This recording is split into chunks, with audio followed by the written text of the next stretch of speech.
ஓம் சாய்ராம். நல்லது நினைப்போம், நல்லது நடக்கும். ஸ்ரீ சாய்நாத ஸ்தவன மஞ்சரி. ஸ்ரீ கணேசாய நமக. எல்லாவற்றிற்கும் ஆதாரமானவனே, மயூரேச்சவரா, எல்லாவற்றிற்கும் சாட்சியாக விளங்குபவனே, கௌரியின் புதல்வனே, எண்ணங்களுக்கெல்லாம் அப்பாற்பட்டவனே, பெருத்த வயிறுடையவனே, ஸ்ரீ கணபதியே என்னை காத்தருள்வீர். நீ எல்லா பூதகணங்களுக்கும் முதல்வன், தலைவன். எனவே கணேசன் என அழைக்கப்படுகிறாய். நீ எல்லா சாஸ்திரங்களாலும் ஏற்றுக்கொள்ளப்பட்டவன்.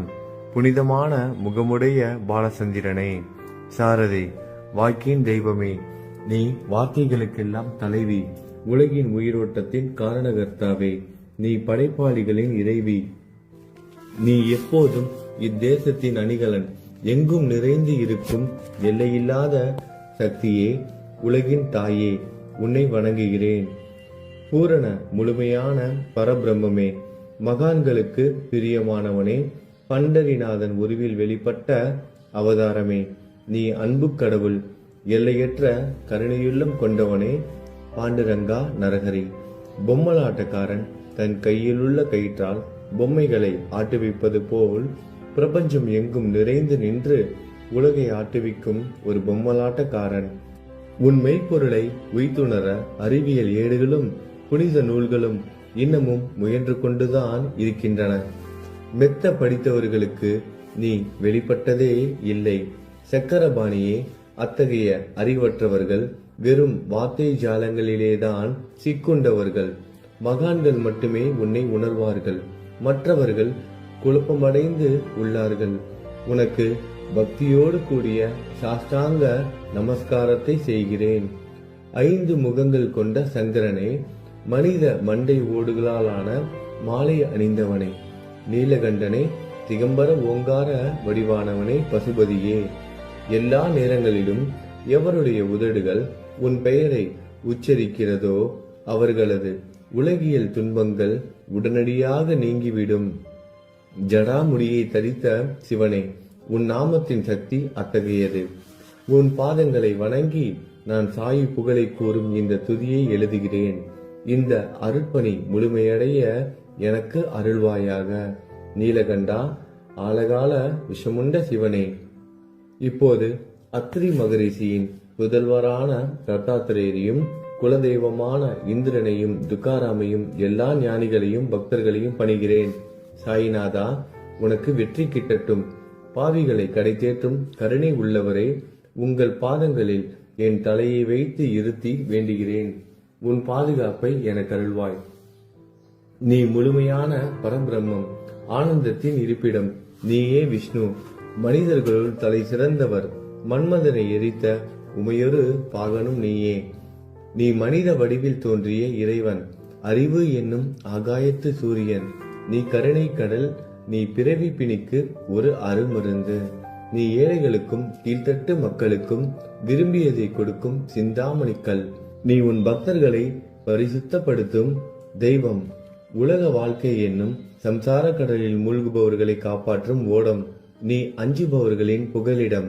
நீ இந்த பிரபஞ்சம் தோன்ற முதற் காரணமான பரிசுத்த பேரின்ப பேருணர்வு சைதன்யம்.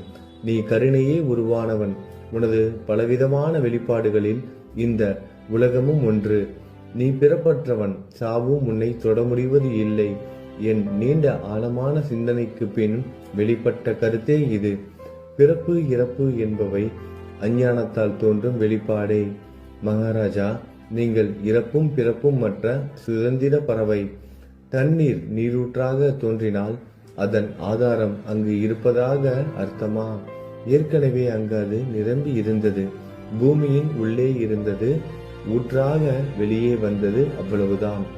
மணற்படுகையில் நீர் ஊற்றாக வெளிப்பட்டதும் அது நீரோடை என்ற பெயர் பெற்றது. அதன் சரியான பெயர் ஊற்று. தண்ணீர் இல்லாவிட்டால் அது வெறும் மணற்படுகையே.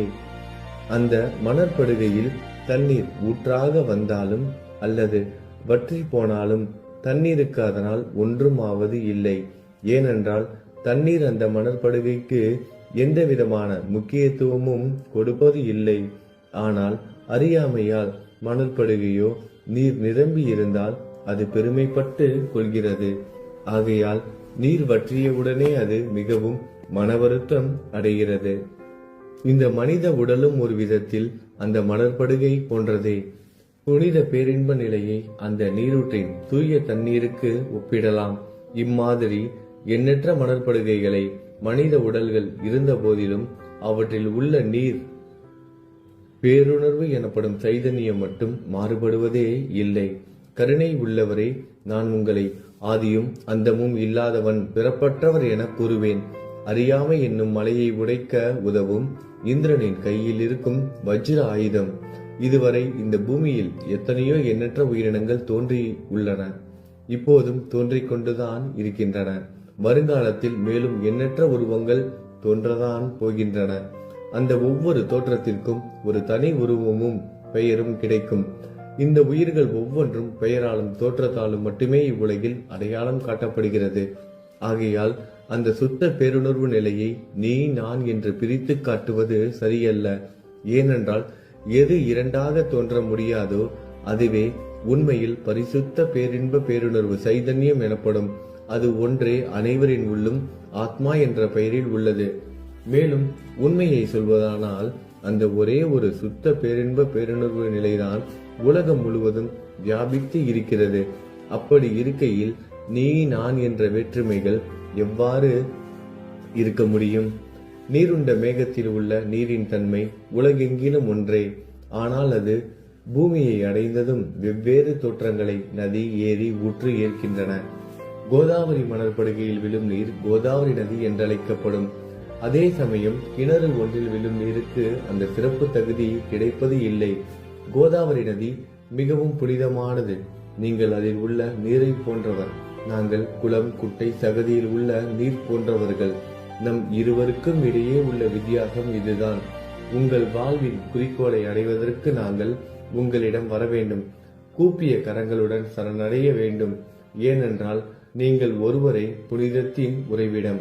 புனிதமடைந்த கோதாவரி நதி மணற்பரப்பில் மழை நீர் பாயத் தொடங்கும் பொழுது அந்த நீர் புனித தன்மையை அடையும். அதை வெறும் தண்ணீராக மட்டும் கருதினால் அந்த தண்ணீர் தான் எல்லா இடங்களிலும் இருக்கிறது. கோதாவரி நதி தீரம் முழுவதும் புனிதமாக கருதப்பட்டது. பூமியின் அந்த மணற்பகுதி அதன் புனித தன்மையை நிர்ணயம் செய்கிறது. தான் பழகும் மக்களின் தன்மைக்கேற்ப மக்கள் குணம் மாறுபடுகிறது. புனித ஆத்மாக்களின் சிறுகையால் அவர்களுடன் சேருபவர்களின் ஆத்மா ஒளிவிட தொடங்குகிறது. இல்லாவிட்டால் அது மாசுபட்டே இருக்கும். நீருண்ட மேகத்தினின்று கீழே விழுந்த நீரின் புனித தன்மையை எந்த பூமியின் பகுதி மாற்றவில்லையோ அந்த பகுதியை சாஸ்திரம் அறிந்தவர்கள் கோதாவரி என்று கூறுகிறார்கள். மற்ற பகுதியில் விழுந்த நீர் அந்த பகுதியில் உள்ள மண்ணின் குணத்தை ஏற்றுக்கொண்டது, புனித தன்மையை இழந்தது. மேகத்தில் இருந்த பொழுது பரிசுத்தமாக இருந்த நீர் அசுத்தமாகவும் கசப்பாகவும் உப்பாகவும் மாறிவிட்டது. 6 வித உட்பகைகளை அகற்றி காமம், கோபம், பேராசை, வெறுப்பு, அகங்காரம், பொறாமை புனித உடலெடுத்து வந்த குருதேவா தங்களை புனித மகான் என்று அழைப்பதே சாலப் பொருந்தும். ஆகவே நீங்களே புனித கோதாவரி. நீங்கள் புடம் போடப்பட்டதாலேயேதான் நான் உங்களை புனித கோதாவரியாக உருவகம் செய்கிறேன். இயங்கும் அத்தனை படைப்புகளிலும் நீங்கள் சிறப்புற முதன்மை பெறுகிறீர்கள். பிரம்மா உயிர்களை படைக்க ஆரம்பித்ததிலிருந்தே உலகம் தோன்றியது முதல் கோதாவரி நதி இருக்கிறது. நீர் நிறைந்து பாயும் அந்த நதியில் இன்று வரை தண்ணீர் வற்றியதே இல்லை. ராவணனின் எதிரியான ராமர் கோதாவரி நதியின் கரைக்கு வந்தபோது ஓடிக்கொண்டிருந்த தண்ணீர் இன்று வரை அதே இடத்தில் எப்படி இருக்க முடியும் என்று சற்றே யோசித்து பாருங்கள். கோதாவரி நதியின் மணற்படுக்கை மட்டும் அதேதான். தண்ணீர் கடலை சென்றடைந்து விட்டது. ஆனால் அந்த கோதாவரி நீர்ப்படுகையுடன் புனிதத்தன்மை மட்டும் என்றுமே மாறாமல் இன்று வரை அப்படியே உள்ளது. ஒவ்வொரு வருடமும் பழைய நீர் வெளியேறி புதிய நீர் அதற்குள் பாய்கிறது. உங்களுக்கு தெரிந்த வாழ்க்கை நீதிதான் அது. ஒரு நூற்றாண்டை ஒரு ஆண்டாக கணக்கிட்டால் அந்த நூற்றாண்டில் தோன்றிய முனிவர்கள் பாயும் நீரை போன்றவர்கள். அவர்களில் மிகப்பெரிய மகான்கள் அந்த நீரில் தோன்றும் அலைகள் போன்றவர்கள். இந்த புனித கோதாவரி நதியில் முந்தைய நூற்றாண்டுகளில் சனாதர், சனதர், சனந்தனர் போன்ற மகான்கள் வெள்ளமாக தோன்றினார்கள். பிறகு நாரதர், தும்ரு, துருவன், பிரகலாதன், மகாபலி சக்கரவர்த்தி, சபரி, அங்கதன், வாயுகுமாரனான அனுமான், விதுரர், கோபர்களும் கோபியர்களும் வெள்ளமாக தோன்றினர். இவ்வாறு இன்று வரை கடந்த நூற்றாண்டுகள் ஒவ்வொன்றிலும் ஒன்றன் பின் ஒன்றாக மகான்களாகிய வெள்ளம் தோன்றியது. அவற்றை எல்லாம் என்னால் ஞாபகப்படுத்தி கூற முடியவில்லை. சாய்நாதா, இந்த நூற்றாண்டில் 19ஆம் நூற்றாண்டு புனித கோதாவரி நதியில் சந்தேகத்திற்கு இடமில்லாமல் நீங்கள் வெள்ளமாக பாய்ந்தீர்கள். எனவே உமது தெய்வீகமான பாதங்களை வணங்குகிறேன் மகாராஜா. நான் செய்யும் தவறுகளை உங்கள் கவனத்தில் வைத்துக் கொள்ள வேண்டாம் என மன்றாடி கேட்டுக்கொள்கிறேன். நான் ஒரு எளியவன், அறியாதவன், தீய குணங்கள் கொண்ட மிகப்பெரிய பாவி. என்னை புறம் தள்ளி விடாதீர்கள், கைவிட்டு விடாதீர்கள். மட்டமான உலோகத்தையும் தங்கமாக மாற்றும் சக்தி கொண்ட ரசவாதக்கல் இரும்பினுடைய இயற்கையான தன்மைகளை பொருட்படுத்துவது இல்லை. கோதாவரி நதி தன்னுள் கலக்கும் சிறு ஓடைகளை திருப்பி அனுப்புவது இல்லை. அநேக தீய குணங்களை என்னுள் கொண்டவன் நான். உங்களது கருணை மிகுந்த பார்வையால் அவற்றை சடுதியில் அழித்து விடுங்கள். இது மட்டும்தான் உங்கள் அடிமையான தாஸ்கனுவின் வேண்டுகோள். ரசவாத கல்லின் தொடர்பு ஏற்பட்டும் இரும்பின் இயற்கை தன்மைகள் அளிக்கப்படாவிட்டால் குருதேவா, அது ரசவாத கல்லின் பெருமைக்கு இழுக்கு அல்லவா? என்னை பாவியாகவே இருக்கும்படி விட்டு விடாதீர்கள். தங்களை குறைவாக மதிப்பிட்டுக் கொள்ளாதீர்கள். நீங்கள் ரசவாத கல், நான் இரும்பு. எனக்கு ஏற்படும் இழிவுகள் தங்களுக்கு ஏற்படும் இழிவுகள் அல்லவா? ஒரு குழந்தை தவறு செய்து கொண்டேதான் இருக்கிறது. ஆனால் அதற்காக தாயார் கோபமடைவது இல்லை. இதை தாங்கள் நினைவில் வைத்துக் கொண்டு எனக்கு உங்கள் அருள் ஆசிகளை தாருங்கள். சத்குரு சாய்நாதா, நீங்கள் எனது கற்பக விருட்சம், சம்சார கடலை கடக்க உதவும் கப்பல். சந்தேகத்திற்கு இடமின்றி நீங்கள் ஒருவர் மட்டுமே என்னை கடை தேற்ற முடியும். நீங்கள் எனக்கு காமதேனுவாகிய பசு. நீங்கள் சிந்தாமணிக்கல், ஞானவானில் சூரியன் தாங்கள். நீங்கள் நற்பண்புகளின் சுரங்கம், சொர்க்கத்திற்கு ஏறி செல்ல உதவும் ஏணி நீங்கள். புனித செயல்களின் நிறைகள் நிறைய கொண்டவரை, பரிசுத்தமானவரை, சாந்தி மற்றும் பேரின்பத்தின் மொத்த உருவமே, இரண்டாக இல்லாதவரே, வேறுபாடு இல்லாதவரே, அறிவு கடவுளே, குறைகளற்ற முழுமையான அறிவாக உருவெடுத்தவரே, மனிதர்களில் உன்னதமானவரே, சாந்தி மற்றும் மன்னிப்பதின் உறைவிடமே, பக்தர்களின் அடைக்கலமே, என்னை ஆசீர்வதியுங்கள், என்னை ஆசீர்வதியுங்கள். சத்குரு மச்சீந்திரநாதர். கலியுகம் ஆரம்பித்தவுடன் மகாவிஷ்ணுவால் உலகம் உய்ய அனுப்பப்பட்ட 9 நாதர்களில் ஒருவர் நீயே. சிவன் நெற்றிக்கண்ணை திறந்தவுடன் அந்த அக்னியில் தோன்றிய மகாத்மா ஜாலந்தரும் நீயே. நீங்கள் மகாராஷ்டிராவில் தோன்றி பக்தி மார்க்கத்தை பரப்பிய ஞானிகள் நிவர்த்திநாதர், ஞானேஸ்வரர், கபீர்தாசர், ஷேக் முகமது, ஏகநாதர். நீங்கள் போதவா, தத்தகுருவின் குரு நீங்களே. பண்டரிநாதரின் அடியவர் சாவதா மாலி. நீங்கள் உண்மையில் ஆஞ்சநேயரின் மறு அவதாரம் ராமதாசர். நீங்கள் மகாராஷ்டிர ஞானி பாண்டுரங்கன் மீது அபகங்கள் என்னும் கீர்த்தனை நிறைய இயற்றிய துகாராம். சாயிநாதா, நீங்கள் முஸ்லிம் ஞானி ராம பக்தர். நீங்கள் தத்தாத்திரேயரின் மறு அவதாரம் மாணிக் பிரபு. உங்களது இன்றைய அவதாரம் தோற்றம் மற்றும் உங்களுடைய எண்ணற்ற தன்மைகளை புரிந்து கொள்ள உண்மையில் கடினமாக இருக்கிறது. உங்களது ஜாதி குலம் பற்றிய எதையும் நீங்கள் எவருக்கும் வெளிப்படுத்தியது இல்லை. சிலர் உங்களை முஸ்லீம் என்கிறார்கள், சிலர் உங்களை பிராமணர் என்கிறார்கள். கிருஷ்ணரை போன்று எண்ணற்ற தெய்வீக லீலைகளை செய்வதெல்லாம் உங்களுக்கு ஒரு விளையாட்டு. ஸ்ரீ கிருஷ்ண பரமாத்மாவை பார்த்து உயிர்த்துணர்ந்த பல்வேறு மக்கள் பலவிதமான பெயர்களிட்டு அவரை அழைத்தனர். சிலர் அவரை யது குலத்தின் அணிகலன் என்றார்கள். சிலர் அவரை மாடுகள் மேய்க்கும் இடையன் என்றனர். யசோதை அவரை பச்சிலம் குழந்தை என்றாள். கிருஷ்ணனின் மாமனாகிய கம்சன் அவரை மகா காலன், உயிரை குடிக்கும் யமன் என்றான். அர்ஜுனன் அவரை எங்கும் நீக்கமர நிறைந்துள்ளவர் என்றான். அவ்வாறே குருநாதா, ஒவ்வொரு மனிதனின் மனநிலைக்கு ஏற்ப, அவரவர் எண்ணங்களுக்கு ஏற்ப உங்களுக்கு பெயர்களை சூட்டினார்கள். மசூதி நீங்கள் வாழும் இருப்பிடம். உங்கள் காதுகள் குத்தப்படவில்லை. இந்து மத வழக்கப்படி காதுகள் குத்தப்பட வேண்டும். பாத்தியா ஓதுவதை பார்த்து நீங்கள் முஸ்லிம் என்று கூறுவது பொருத்தமானதே. கருணாமூர்த்தியே, அதேபோல் நீங்கள் அக்னியை வழிபடுவதை பார்த்து நீங்கள் ஒரு இந்து என்று முடிவு செய்யப்பட்டது. இந்த வெளிப்புற வித்தியாசங்களை வீண் விவாதம் செய்யும் எண்ணம் கொண்டவர்களே விரும்புவார்கள். உண்மையான ஞானத்தில் ஆர்வம் கொண்டவர்கள் இந்த வெளிப்புற வேறுபாடுகளுக்கு முக்கியத்துவம் தரமாட்டார்கள். நீங்கள் பிரம்மத்தின் நிலையில் இருக்கிறீர்கள். ஜாதி குலம் போன்றவை உங்களுக்கு முக்கியமில்லை. நீங்கள் எல்லோருக்கும் மேலான உயர்ந்த குருவாகவும் இந்த பிரபஞ்சத்தை படைத்தவராகவும் இருக்கிறீர்கள். முஸ்லிம் இந்துக்களுக்கிடையே பகைமை உணர்வு ஏற்பட்டதால் அவர்களுக்கிடையே இணக்கமான உறவையும் ஒற்றுமையையும் ஏற்படுத்துவதற்காகவே நீங்கள் மசூதியில் அமர்ந்து அக்னி வழிபாட்டை நடத்தி உங்கள் லீலைகளை பக்தர்களுக்கு காட்டினீர்கள். நீங்கள் ஜாதி மதங்களுக்கு அப்பாற்பட்டவர். நீங்கள் பிரம்மமே. உண்மையில் அதுவே நீங்கள் உண்மையில் எண்ணங்களுக்கும் அப்பாற்பட்டவர்.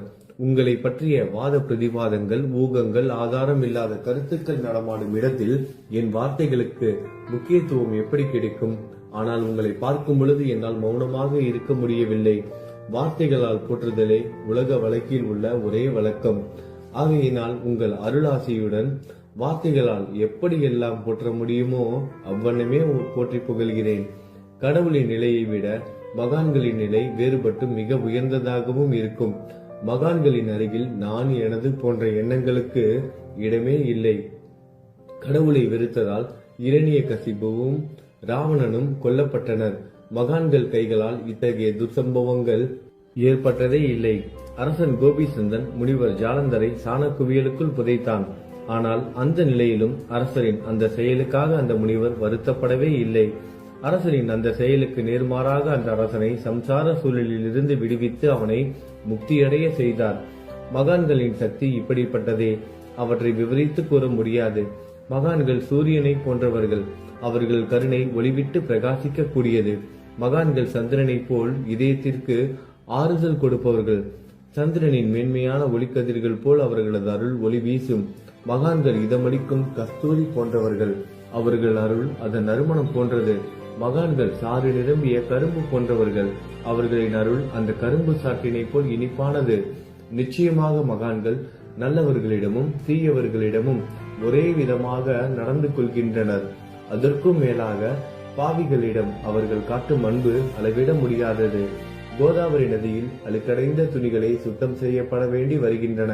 சுத்தமான துணிகள் கோதாவரி நதியை நின்று வெகு தூரத்தில் பெட்டியிலேயே தங்கிவிடுகின்றன.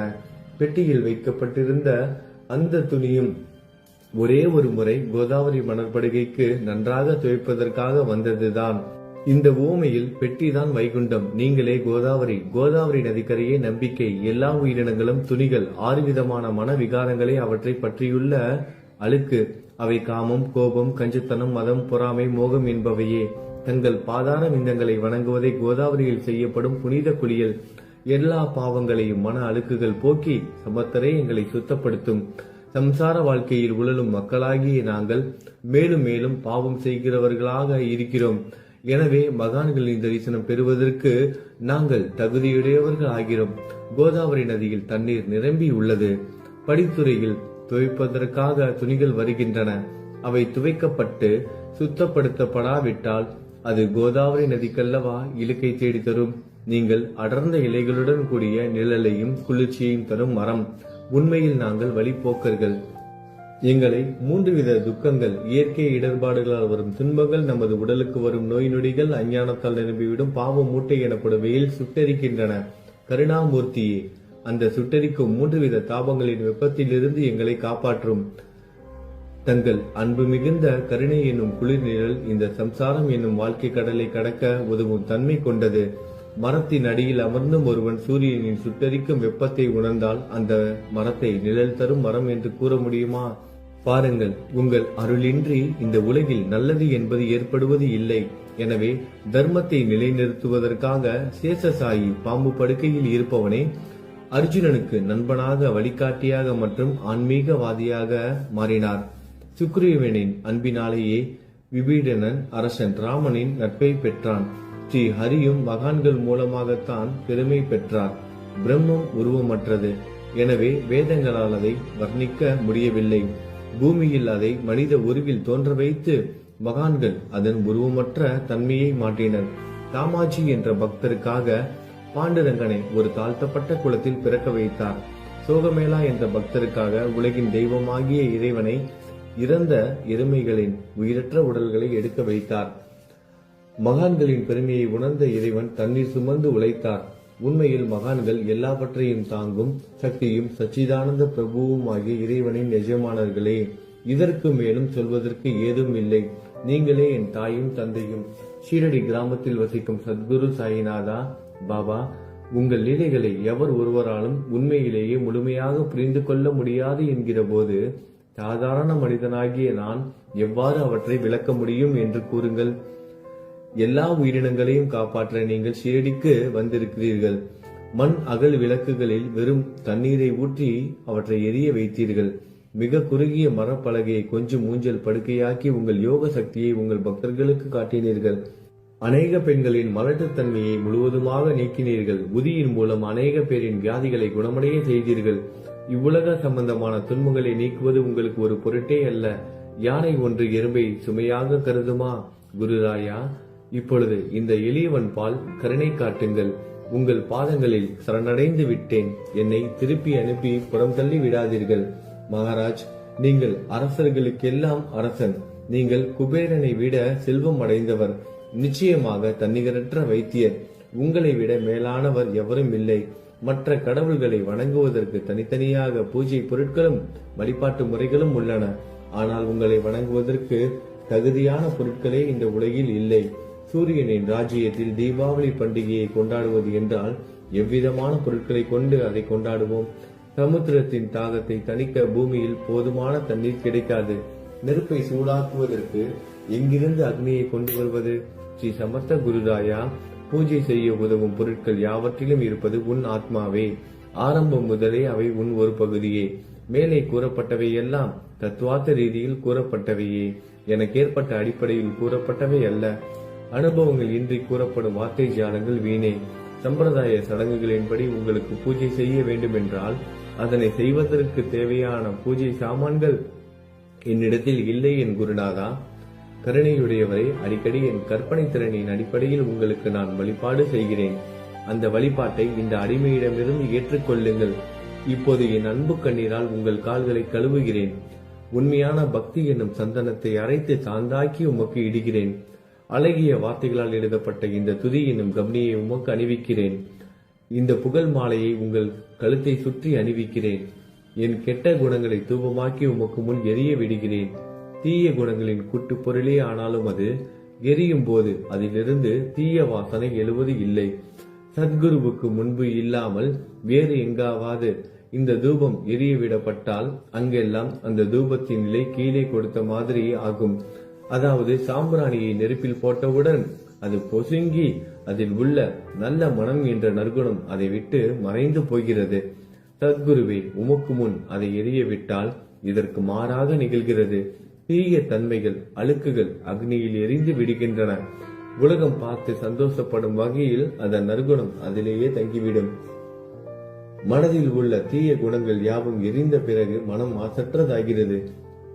கங்கையில் உள்ள மாசுக்கள் நீங்கியவுடன் கங்கை புனிதமடைகிறது. மாயை, மோகம் என்ற தீபத்தை உமக்கு ஏற்றி காட்டுகிறேன். அதன் மூலம் என் மனம் வைராக்கியத்தை அடைய அருள் செய்வீராக. குருராயா, பரிசுத்தமான நம்பிக்கை என்ற சிம்மாசனத்தை நீங்கள் என்னுள் அமர்வதற்கு ஆசனமாக உமக்கு தருகிறேன். அதை பெற்றுக்கொண்டு எனது பக்தி என்ற நைவேத்தியத்தை ஏற்றுக்கொள்ளுங்கள். பக்தி என்ற நைவேத்தியத்தை ஏற்றுக்கொண்டு அதன் சாரத்தை எனக்கு கொடுப்பீராக. ஏனெனில் நான் உமது பால்குடி மாறாத பச்சிலம் குழந்தை. உங்கள் அருட்பாலில் எனக்கு உரிமை உண்டு. எனது மனதையே உமக்கு தட்சணையாக கொடுக்கிறேன். ஆகையால் நான் செய்யும் காரியங்கள் யாவற்றிலும் நான் செய்பவன் என்று உரிமை கொண்டாட முடியாது. ஏனென்றால் நினைக்கும் மனதை தான் உமக்கு அர்ப்பணித்து விட்டேனே. இப்பொழுது பணிவுடன் கூடிய பிரார்த்தனையோடு உங்களை சாஷ்டாங்கமாக நமஸ்காரம் செய்கிறேன். தெய்வீக சாயிநாதா, தயவு செய்து நீங்கள் அதை ஏற்றுக்கொள்ளுங்கள். 8 பிரார்த்தனைகள். சாயிநாதா, சாந்தமான மனமுடையவரே, அறிவின் சிகரமே, அன்புள்ளம் கொண்டவரே, கருணை கடலே, உண்மையின் உறைவிடமே, மாயை என்னும் இருளை அகற்றுபவரே, ஜாதி மதங்களுக்கு அப்பாற்பட்ட துறவியே, எங்களின் புரிந்து கொள்ளும் திறமைக்கும் அப்பாற்பட்டவரே, அன்பின் இருப்பிடமே, ஷீரடி நாதா, என்னை காப்பாற்றும். ஞான சூரியனே, ஞானத்தை அளிப்பவரே, எல்லாவித நல்ல செயல்களையும் செய்பவரே, பக்தர்களின் மனங்களில் ஒளிரும் பரமஹம்சரே, தங்களை சரணடைந்தவர்களை காப்பவரே, படைக்கும் தொழில் புரியும் பிரம்மாவே நீங்கள், காக்கும் கடவுள் விஷ்ணுவே நீங்கள், 3 உலகங்களையும், பூவுலகம், சொர்க்கம், நரகம், கடைசியில் லயமடைய செய்யும் ருத்திரனும் சிவனும் நீங்களே.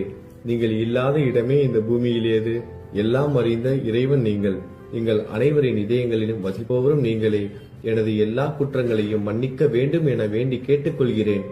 அலைகளாக வரும் சந்தேகங்களையும் மனமயக்கங்களையும் போக்குவீராகுக. நீங்கள் பசு, நான் புதிதாக பிறந்த இளம் கன்று. நீங்கள் சந்திரன், நான் சந்திர காந்தக்கல். தங்கள் பாதங்கள் கங்கை நதி, புண்ணியத்தை தருவதால் பணிவுடன் இந்த அடிமை உங்களுக்கு தலை வணங்குகிறேன். உங்கள் கைகளை என் தலை மீது வைத்து ஆசி கூறுங்கள்.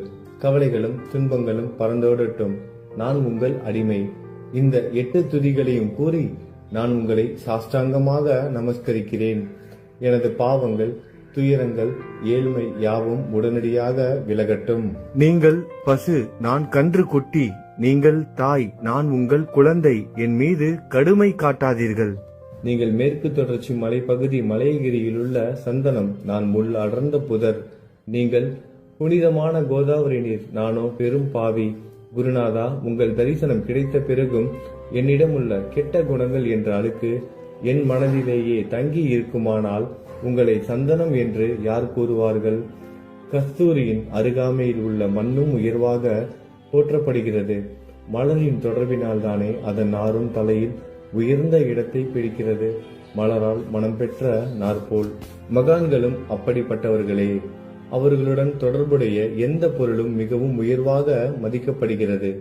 சிவபெருமான் விபூதி, லங்கோடு, நந்தி ஆகியவற்றை ஏற்றுக்கொண்டதால் 8 திக்குகளிலும் அந்த பொருட்கள் புகழப்பெறுகின்றன. இடையர்களை மகிழ்விப்பதற்காக யமுனை நதிக்கரையில் உள்ள பிருந்தாவனத்தில் உலகிற்கெல்லாம் இறைவன் தகிகாலா உரியடி விளையாட்டு என்ற விளையாட்டை விளையாடினான். அதுவும் அறிவுடையோர் மத்தியில் ஏற்றுக்கொள்ளப்பட்டது. ஆகவே நான் பாவியான போதிலும் உங்கள் சேவையில் ஈடுபட்டு உள்ளேன். குருநாதரை, என் நிலைமையை பற்றி மனதில் எண்ணி பாரும். குருநாதா, லௌகீக உலகிலோ அல்லது ஆன்மீக வழியிலோ எந்த விஷயங்கள் எல்லாம் எனக்கு சந்தோஷத்தை கொடுக்கும் என என் மனம் சந்தேகம் இல்லாமல் நம்புகிறதோ அவற்றை எல்லாம் நீங்கள் எனக்கு அளித்தள்ள வேண்டும். உமது கருணையால் இந்த மாதிரி செய்துவிடும். எனது மனதை அடக்கி விடுங்கள். சமுத்திரங்கள் எல்லாம் தித்திப்பாக மாறினால் பிறகு அவை உப்பு கரிக்குமே என்ற பயம் தோன்றாதே. சமுத்திரத்தை தித்திப்பாக்கும் சக்தி உங்களுக்கு உண்டு. ஆகையால் தான் எனது இந்த வேண்டுகோள். தயவு செய்து இந்த வேண்டுகோளை நிறைவேற்றும். என்னிடம் என்னென்ன குறைகள் உண்டோ அவை அனைத்தும் உங்களுடையதே. ஆத்ம ஞானம் பெற்றவர்களில் முதலிடத்தில் உள்ள உங்களிடம் குறை என்பதை பொருந்தாதே. இப்போது இதற்கு மேலும் நான் ஏன் அதிகம் பேச வேண்டும்? நீங்கள் தான் எனது ஒரே அடைக்கலம். தாயின் இடுப்பில் உள்ள குழந்தை இயல்பாகவே பயமற்று இருக்கும். மகாராஜ், இந்த துதியை எவரவர்கள் அன்புடன் படிக்கிறார்களோ அவர்கள் ஒவ்வொருவரின் ஆசைகளை தயவு செய்து நிறைவேற்றும். இந்த துதியை படிப்பவர்களின் 3 வித தாபங்களையும், இயற்கை இடர்பாடுகளில் வரும் துன்பங்கள், நமது உடலுக்கு வரும் நோய் நொடிகள், அஞ்ஞானத்தால் நிரம்பிவிடும் பாவம் மூட்டை 1 ஆண்டிற்குள் விலகிவிடும் என்பதை இந்த துதிக்கு உங்களது ஆசையாக என்றென்றும் நிரந்தரமாக இருக்கட்டும். குளித்து முடித்துவிட்டு மனதில் முழுமையான நம்பிக்கையுடன் தொடர்ந்து இந்த துதியை பாராயணம் செய்ய வேண்டும். அப்படி முடியாவிட்டால் வாரம் வாரம் வியாழன் தோறும் சத்குருவை வணங்கி அவர் உருவை தியானம் செய்து கொண்டு இந்த துதியை பாராயணம் செய்யுங்கள். இதுவும் கூட முடியாவிட்டால் மாதம் மாதம் வரும் 2 ஏகாதசி தினங்களில் இந்த துதியை பாராயணம் செய்யுங்கள். இது ஏற்படுத்தும் விளைவுகளை பார்த்து அதிசயப்படுவீர்கள். குருமூர்த்தியான சாயிநாதர் இந்த துதியை பாராயணம் செய்பவர்களுக்கு இவ்வுலகியல் ஆசைகளை முழுமையாக உடனடியாக நிறைவேற்றுவார். இந்த துதியை திரும்ப திரும்ப பாராயணம் செய்வதால் முட்டாள்கள் கூர்மையான புத்தியை அடைவார்கள். யாராவது வாழ்நாளாவது குறைவானதாக இருப்பின் இந்த துதியை அவர்கள் படிப்பதால் 100 ஆண்டு காலம் வாழ்வார்கள். இந்த துதியை தொடர்ந்து பாராயணம் செய்து வந்தால் செல்வம் குறைவாக இருந்தால், ஏழையாக இருந்தால் செல்வத்தின் அதிபதி குபேரன் அவர்கள் வீட்டிற்கு வந்து தங்கி அவர்களுக்கு ஏவல் புரிவான். இது சத்தியம், இது சத்தியம், இது சத்தியம் என 3 முறை கூறுகிறேன். குழந்தை செல்வம் இல்லாதவர்கள் இந்த துதியை தொடர்ந்து படித்து வந்தால் குழந்தை செல்வம் பெறுவர். இந்த துதியை படிப்பவர்களின் வியாதிகள் எல்லா பக்கங்களிலும் பறந்தோடிவிடும். வியாதியை நின்று குணம் கிடைக்கும். இந்த துதியை திரும்ப திரும்ப படிப்பதால் பயம் மற்றும் கவலை மறைந்து போகும். மதிப்பும் மரியாதையும் கிடைக்கும். அழிவற்ற பிரம்மத்தை உணர்வார்கள். பிரம்ம ஞானம் கிட்டும். அறிவுடையோரே, இந்த துதியின் மீது உங்கள் இதயங்களில் முழுமையான நம்பிக்கை வையுங்கள். சந்தேகங்கள், நம்பிக்கையின்மை, தவறான எண்ணங்கள் ஆகியவற்றிற்கு கொஞ்சம் கூட மனதில் இடம் கொடுக்காதீர்கள். சீரடிக்கு புனித பயணம் மேற்கொள்ளுங்கள். பாபாவின் தாமரை பாதங்களை மனதில் நிறுத்துங்கள். அவர் அனாதைகளின் உறவினர், பக்தர்களின் விருப்பங்களை நிறைவேற்றும் கற்பகத்தரு.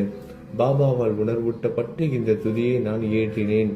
இல்லாவிட்டால் எவ்விதமான முக்கியத்துவமும் இல்லாத என்னால் இந்த துதியை எவ்வாறு எழுத முடியும்? சக ஆண்டு 1840, ஆங்கில ஆண்டு 1918 புரட்டாசி மாதம் வளர்பிறையில் விநாயகர் சதுர்த்தி அன்று திங்கட்கிழமை 2வது யாமத்தில் சூரிய உதயத்திற்கு முன் இந்த பாமாலை நிறைவு செய்யப்பட்டது. புனிதம் வாய்ந்த நர்மதா நதிக்கரையில் இந்தூருக்கு அருகில் உள்ள ஊரான மகேஸ்வர சேத்திரத்தில் ஸ்ரீ அகல்யாதேவியின் சந்நிதியில் ஸ்ரீ சாய்நாதரை போற்றி பாடும் இந்த தவண மஞ்சரி நிறைவடைந்தது. மகேஸ்வரம் என்ற புனித ஸ்தலத்தில் இந்த துதி நிறைவடைந்தது. ஸ்ரீ சாய்நாதர் என் மனதிற்குள் புகுந்து இந்த துதியின் ஒவ்வொரு வார்த்தையையும் என்னை கூற வைத்தார். எனது சீடன் தாமோதரன் இதை நான் கூற கூற எழுதினான். தாஸ்கனுவாகிய நான் எல்லா ஞானிகள் மற்றும் துறவிகளின் வேலையால் எங்கும் மங்களம் பொங்கட்டும். ஸ்ரீ சாய்நாதரை போற்றி பணிவுடன் எழுதப்பட்ட இந்த ஸ்ரீ சாய்நாத தவணமஞ்சரி என்ற துதி பாராயணம் செய்பவர்கள் சம்சார கடலை கடக்க உதவட்டும். இது ஸ்ரீ பாண்டுரங்கனுக்கு தாஸ்கனுவின் நம்பிக்கை மற்றும் பணிவோடும் கூடிய பிரார்த்தனை. ஓம் சாய்ராம். நல்லதே நடக்கட்டும். ஓம் சாய்ராம். மங்களம் சுபமங்கலம்.